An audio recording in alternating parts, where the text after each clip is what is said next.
Hello students, let us revise the poem Dark Secrets by Janine Lean. This poem we have already completed in the classroom. I would like you to revise it since it is a very easy poem. You can very easily study this and write in your examination. The poetess Janine Lean is a Virajuri writer. She is from Australia. Her first volume of poetry, Dark Secrets After Dreaming, won the Scanlon Prize for Indigenous Poetry. In this poem, she talks about her life as an indigenous woman. Dark Secrets After Dreaming is sequential poetry inspired by anecdotal and family stories that tells tragic story of early invasion of the Virajuri lands, the institutionalization of children, the failure of the settlers to read and understand the land, but it also speaks about resilience of Aboriginal community, especially women. So this passage is very important. You should understand that Dark Secrets After Dreaming, one of the works by Janine Aline, is a sequential poetry, is a collection of poems in which she writes poems based on the stories that her aunts and grandmother told her during her childhood. So, all of these poems are about the tragedy that followed an invasion of the colonials on Virajuri lands. Australia has a large landscape in which the Aboriginal or native people lived, and later it was colonized by the Western people. People from all over the world came to settle in Australia because it had large area of land and it was rich in natural resources. So the native population were suppressed by the colonials. So the poems of Janine Lean has description about the story of early invasion on Australian tribes by the Western settlers. It also talks about the institutionalization of children. When the Western population came to Australia and settled there, they set up their schools, hospitals, etc. So the native population also sent their children there, and how they were ashamed of being black. That is, in the schools set up by settlers, there were both black children as well as white children, and the white children always made fun of black children. So this created lot of inferiority complex in the minds of black children. So this has been described in Janine Lean's poems. Then the failure of the settlers to read and understand the land. The settling population did not have any idea about the landscape of Australia. So the natives who had lived there for a long period of time had good knowledge about the land of Australia, which the settlers did not have, and this resulted in some kind of mishaps. This has been described in Janine Lane's poetry, and how the Aboriginal people fought back, how they resisted the attack of the Westerners. All of this has been written in Dark Secrets After Dreaming, this work by Janine Lean. So, as we already mentioned, this is based on stories and what experiences she had in her childhood. So, as a background to this, I would like to read some information which Janine Lean herself has written about her aunts and grandmother. So she says, seven of my eight aunts were sent to school by my grandfather. Her grandfather and grandmother had 12 children, out of which eight were daughters. So the grandfather was very unhappy that he had more number of daughters and less number of sons. He sent daughters to school only because he wanted them to be better servants when they went to serve in the houses of rich people. That was the only option they had in those days. So they he wanted them to be literate when they went to work in the houses of people as maids. So that was the only reason he sent her aunts to school. He did not want them to study well and have good careers later in their life. He anyway wanted them to be servants, but he wanted them to be literate servants. So when the aunts of Janine Leen went to school, they were ostracized, and they always felt ashamed of their dark skin.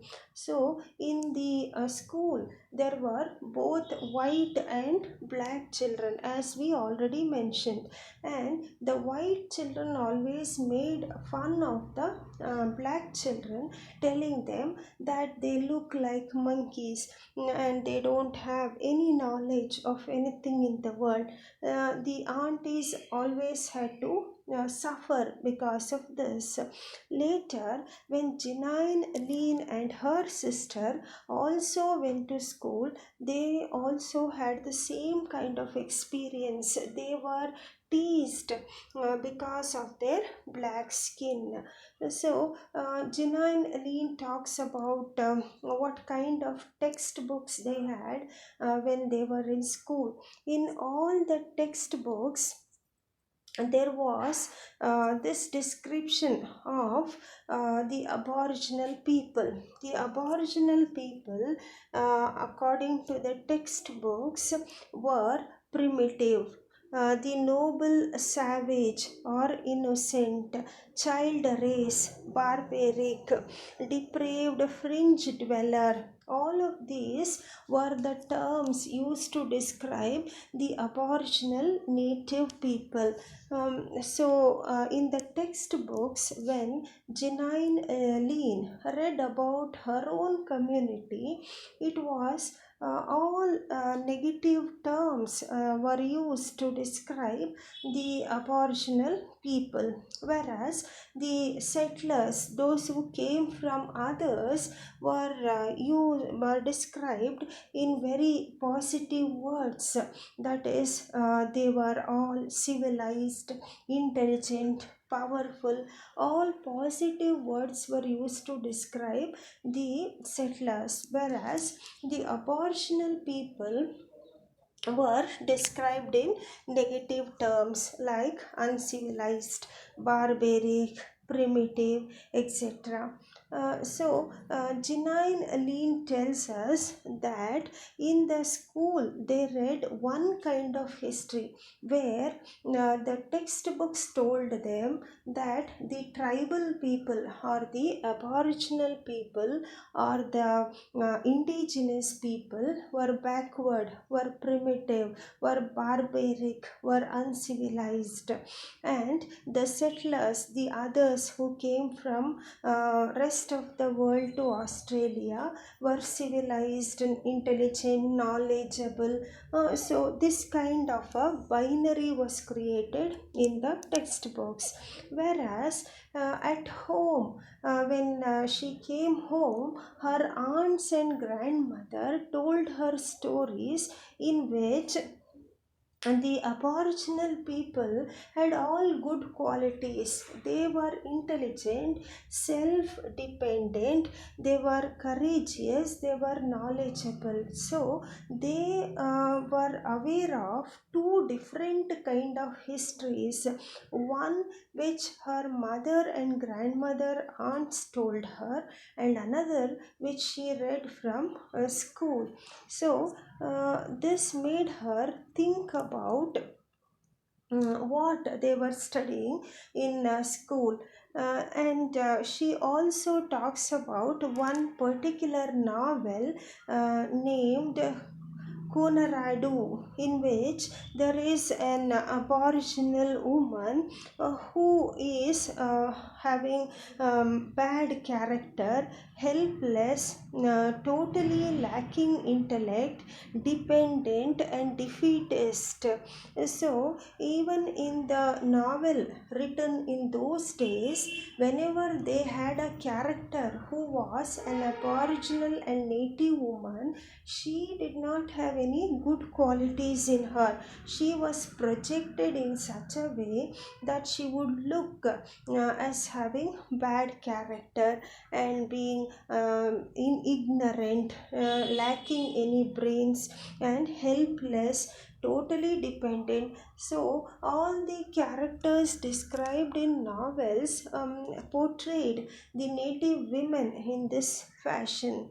So Janine Lee could see how different the description in novel and how the women were different in real life. She had seen her aunts, she had seen her grandmother.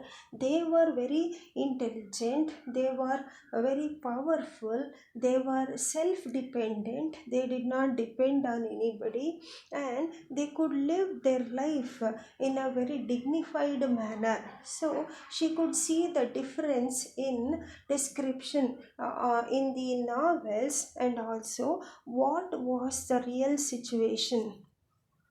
She writes all of this in her work, from which our poem is selected. Now, to tell you about Wiradjuri, they are Aboriginal Australian people. They have common language, strong ties of kinship, and they are usually hunter gatherers, fishermen, etc., and they are scattered throughout central New South Wales. So these are tribal people of Australia, and they speak same kind of language. They are related to one another, and generally they are hunter gatherers or they are fishermen. Now, let us read the poem. God made the little niggers. He made them in the night. He made them in a hurry and forgot to paint them white. Now, this is a child's experience in school, and the child is being made fun of by the black, fun of by the white children. So the child is black and her classmates are white. They make fun of her. So the poem begins like this: God made the little niggers. God created everybody. God created both white and black people. Nigger is a derogatory term. It's a bad term used to describe the black people. If you can see the meaning here, nigger is a contemptuous term for a black or dark skinned person. It is not a very good word, it is a bad word used for a black person. So it is no longer used nowadays. But the poetess is using it because it is a word used to call the black people by the white children. So the first line reads like this: God made everybody, including the black and white, and when God made the black people, He was in a hurry. He was very busy. He did not have time, and He had made it in the night when there was no light. He made it at that point of time.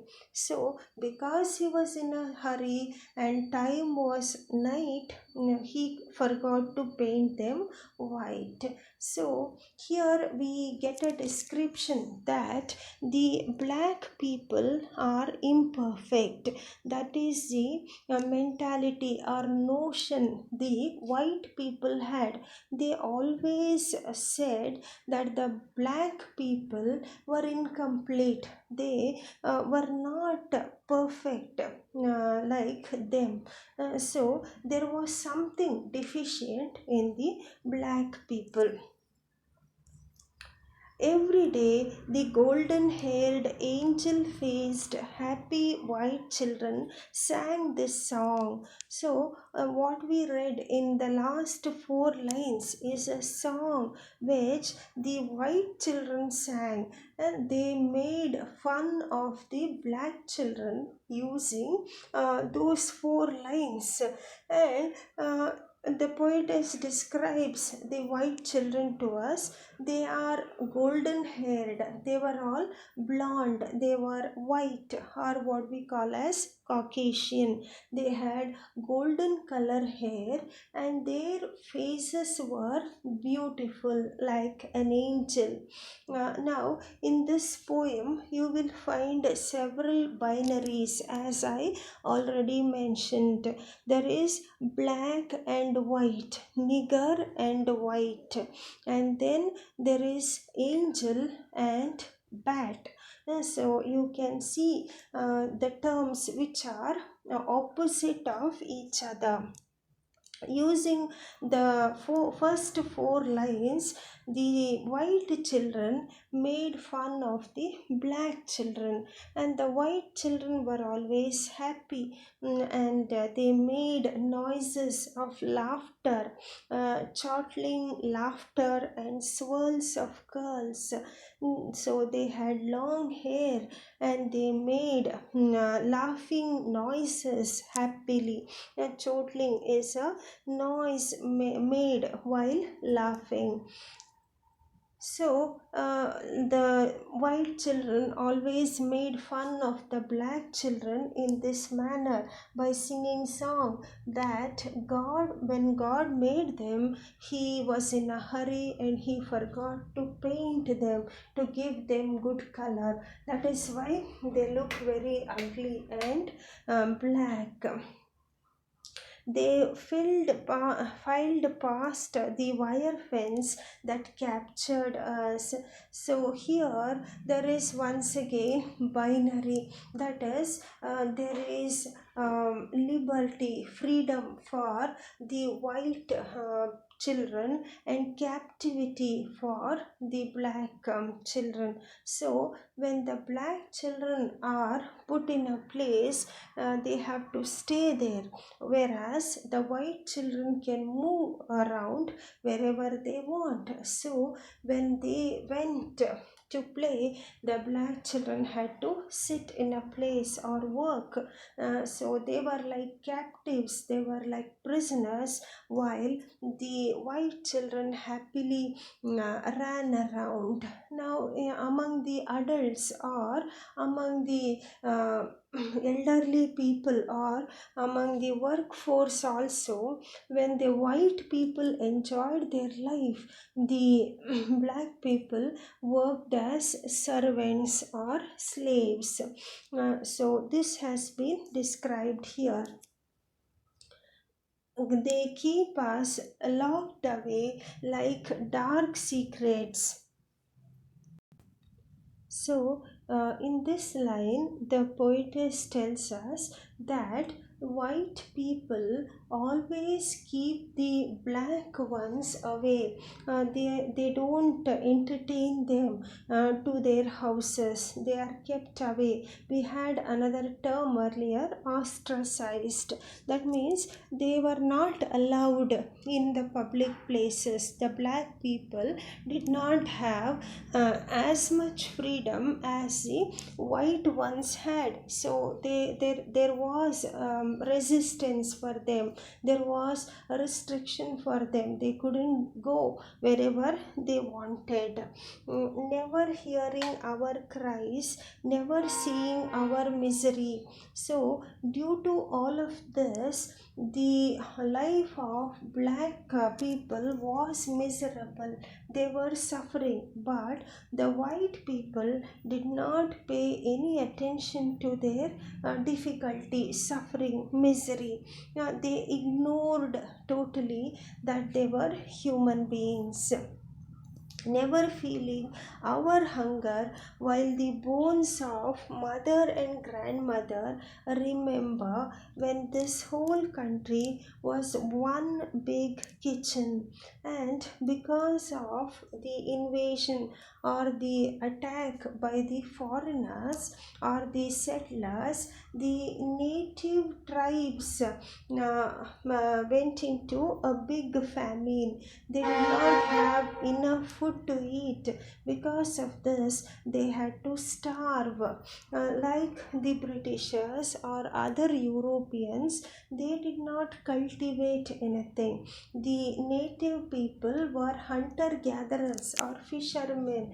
And because of the attack or because of the invasion of the foreigners, the native people were forced to leave their land and go away. Because of this, they had to suffer a lot, including hunger. The mother and grandmother, that is the older generation, remembered that before the invasion of these foreigners, their storehouse never used to be empty. Almost always their storage houses used to be full of food. That is what she says here. This whole country was one big kitchen where the pantry was never empty. Now, pantry is a place where all the food items are kept. In the earlier days, before the invasion of the foreigners, this country used to be full of resources. It was never empty. Nobody was hungry in this part of the world. Only after invasion of the settlers, poverty started, famine started, and because of that, the native population suffered. They say God made all people, just not quite same, and they are as close to angels as we are to apes. When the settlers came to Australia, they brought their religion with them. They brought Christianity with them and began to spread Christianity, began to convert the tribal people into Christianity. And what did their religion teach them? The religion or the Christian religion taught them that everybody, all were created by God. The poetess notes here that though God created all of them, He did not make them in the same way. He did not create them. All of them in the same way. So there are differences. The white people resemble angels, whereas the black ones are similar to apes. Now, ape is a large sized monkey, just like a gorilla. So, when God created everybody, He did not create them equally. He did not make them one look exactly like the other. He created them with lot of differences. That is why the white people look like angels, whereas the black ones look like apes. They say God made us too, but last, not first. Just before apes in the catalogue of Western science. According to Christianity, God created everybody, but the settlers thought and believed that God made the black people inferior. They were only better than apes, and the white ones were superior. They were the very cream of creation. They were supreme product of creation, whereas the black people were just an improvement of the apes. So that is how the white people discriminated and humiliated, ill-treated the blacks. They say we are little dark secrets that God nearly forgot, and God did not think much about the black people. He did not want them to be better in their lives. So God really forgot about them. Were it not, they say, for their God's infinite wisdom and compassion, we would still be wandering naked in the bush, eating lizards and worshipping snakes. Because Lord or God had chosen only one particular race, He appeared to them and loved them as His children. Whereas the tribal people who lived in the remote part of Australia were not God's children. That is why they still wandered in the forest and ate what was easily available to them, like yams or fruits available in the forest, and they also hunted animals. That is how the white people thought and wrote in their novels and books. We are lucky to have the English as our saviors. The white people also created a story that because they came to Australia, they could civilize the black people. It was the luck of black people to have white people in their land to teach them the rules of a civilized society. Otherwise, if the white people hadn't come, the black people would be still in forest. After coming to Australia, the white people have taught them good moral lessons, good customs and traditions, and have made them civilized. To read the next line, guided by their Lord, they will drag my Stone Age culture by hair, kicking and screaming over the coals into the light of 20th century and beyond. And because the white settlers came to Australia, they could lead the African people to the light of civilization.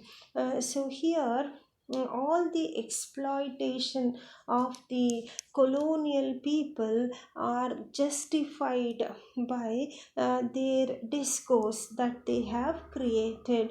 I'm now reminded of a Heart of Darkness, where the characters like Kurds, they exploit the African people, extract all the natural resources from them, and they project themselves as being people who have done some great service to the African people. What they have done is exploitation, but they project it as some kind of social service. In the same way, here, the people who colonized Australia also project them as their saviors, and in like they show off as they are good people doing service, but they exploit in the pretext of service. They shriek and laugh, and they say, if we die and go to heaven and get wings, we will look like little bats, not angels.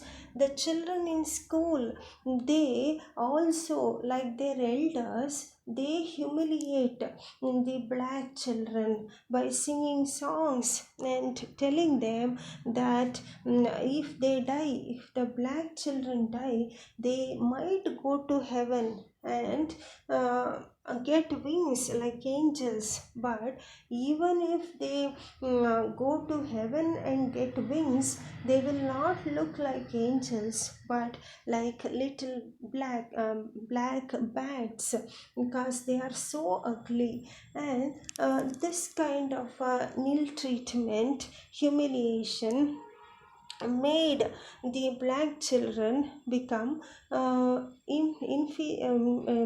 develop inferiority complex.